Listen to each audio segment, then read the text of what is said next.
There have been very few sectors of life that simply have not been poisoned by the current cancel culture, and sadly, the banking industry is no different.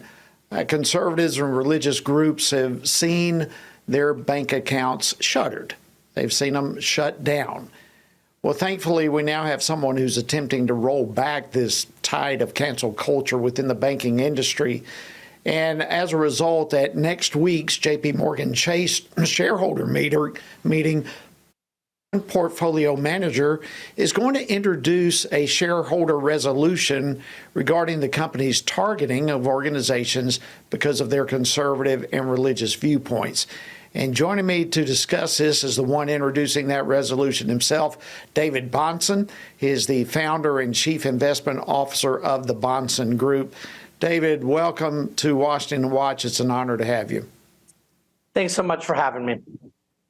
Well, listen, to kind of set this whole conversation up, I want to play a clip from FRC's Pray Vote Stand Summit from last year when the former ambassador for international religious freedom, Sam Brownback, shared his personal experience with the cancel culture and Chase Bank. Listen to this.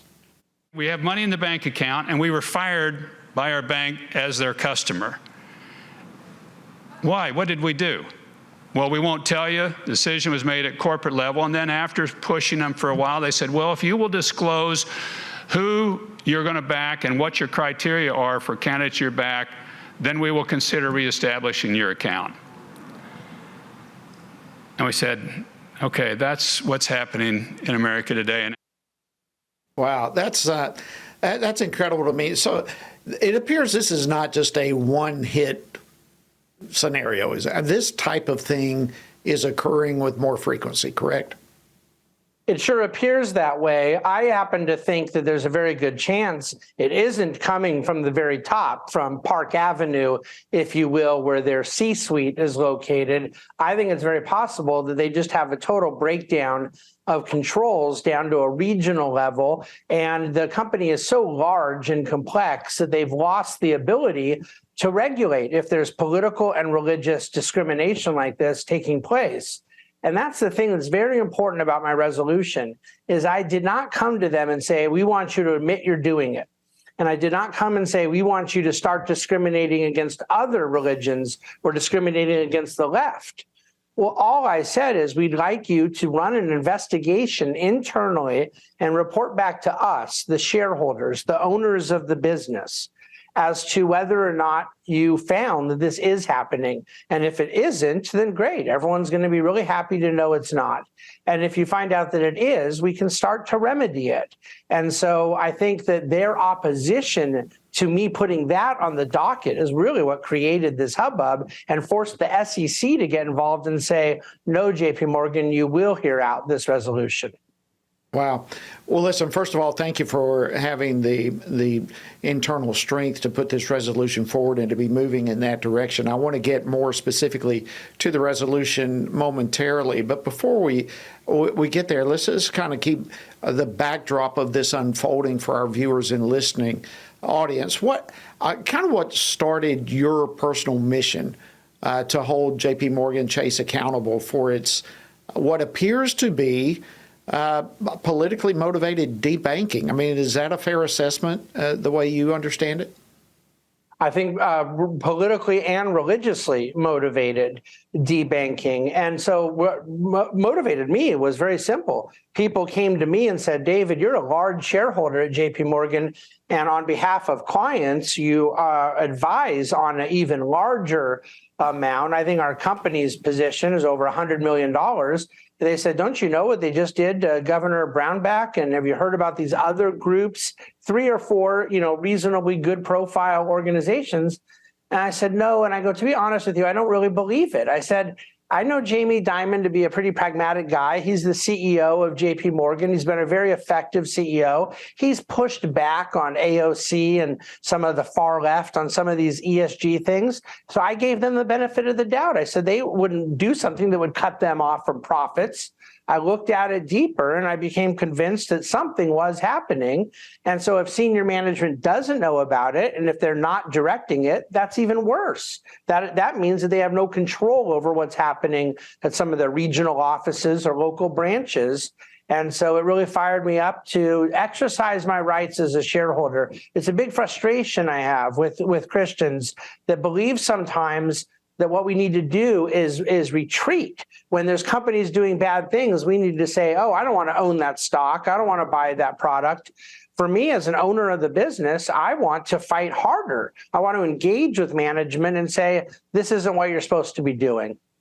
Absolutely, because you have skin in the game, and because of your relationship with the CEO, I think, quite frankly, that gives you tremendous credibility in moving forward with this. I think probably most people, myself included, have never been to a shareholders meeting like this. So what happens? Just real briefly, I don't want to get in the weeds with this, but just kind of a 30,000 real quick view. What happens at a shareholders meeting? Well, in the months up until a shareholders meeting, shareholders have a right to present agenda items, just like the one I did that they declined and then the SEC made them add. So my item is item number 10 for consideration in their shareholder meeting Tuesday, May the 16th. Some of the other items, and in fact, most of them are from far left. There's people, Sierra Club has an initiative saying they're not being ESG enough or DEI enough. You know, there's really, the left has learned how to play this game. What I say in my comments that will be played by video at the shareholder meeting is I'm not looking to do the opposite of the left. They want to force an ESG and diversity, equity, inclusion agenda, BLM, all these kinds of things down the throat of corporate management. I'm not asking them to take on my agenda. I'm asking them to get religion and politics out of banking and to just act like a good business in the best interest of their shareholders, where if you look at these other shareholder items, they're really quite agendized, and most of them very left-wing. Well, I mean, it just sounds as reasonable as it can be, your request. I do want to get into your resolution, but just before that, just one other question pops in my mind. Is this something that's kind of unique to JPMorgan Chase, or is this politically motivated, religiously motivated debanking happening at other banks as well? I don't think that we see a lot of debanking at other banks that is at the profile of this level. And because of me being a shareholder at JPMorgan, I was more motivated to deal with it. If it were happening at Citi or Bank of America, then I'd have to find Citi shareholders or Bank of America shareholders to deal with it. I don't doubt that it probably goes on there. But again, I'm operating here as a shareholder, right? Concerned with the investment of myself, the investment of my clients, where I didn't want to go take a position in Citi and say, hey, now I'm a shareholder and I want to talk to you about this bad stuff you're doing. I've been a shareholder at JPMorgan for 15 years. So I have every fiduciary right to pursue this. So I think there's a difference in that agenda. I'm honestly not being an activist. I'm being an engaged investor. I think there's a difference. There is a huge difference. So let's let that segue us back into your shareholder resolution itself. Now, you're going to be 10th in order to present this. You are presenting it in such a way that I would think people would find to be an extremely reasonable request as an investor and shareholder in the business. What are you expecting? Do you have any feel for where this is going to go, whether it'll be accepted or not, or what's going to happen? Oh, no, I don't think it's going to end up passing, but there is a really optimistic conclusion I'll offer you. But I think that the institutional ownership of a company as large as JPMorgan that have mostly proxied away their votes, and so there's sort of a proxy vote service called ISS, and there's two major ones that most institutional investors will delegate their votes to, and these two just side with the board almost all the time, and the board has said, please vote no on this. So I don't think we'll end up having the votes to sort of David their Goliath in this case. But I actually think that we already won in the sense of this got an incredible amount of attention, and now their guard is up. There is no way they can debank a Christian or political conservative in the months ahead. There is such a magnifying glass on this. My op-ed was published in the Wall Street Journal. There's been a significant amount of media attention. Shareholders are fired up. And so even if it doesn't get 50.1% of the vote, it's definitely gotten the attention of Park Avenue. And that's one of the things that their investors relations executives said to me is, David, we're with you. We don't want to do this. We're just telling you we're not doing it. And I'm saying all my initiative is asking for is proof that you're not doing it. Let's confirm. But one way or the other, I think that they are now aware of something that I genuinely believe they weren't aware of before. And that is that there are people like us out there, that there are Christians, that there are conservatives that are willing to engage. They're so used to getting harassed by radical environmentalists that they didn't know that there are conservatives that want to engage in this marketplace. Well, and as we all know, the squeaky wheel gets the oil. And as a member of Congress, I know several left-leaning members who were constantly protesting and urging big corporations to cancel conservative organizations, conservative voices, or whatever it may be. And when there is the barrage of that messaging, it would not surprise me at all that they don't comply at some point and actually do so. And you're bringing that to light. And just the fact, as you said, that you have done this, I think is potentially going to move the needle in an amazing way. How would you encourage others to stand up against perhaps some other financial institutions that they suspect may be involved in the same kind of thing? What's the process that they need to go to make a difference? Well, I think that if one encounters a financial institution, one of the big examples, by the way, and this could affect Family Research Council, are some of these donor-advised funds or charitable funds that are, because of Southern Poverty Law Center and extreme left radical groups, highly discriminatory against people of traditional faith, they're blocking donations.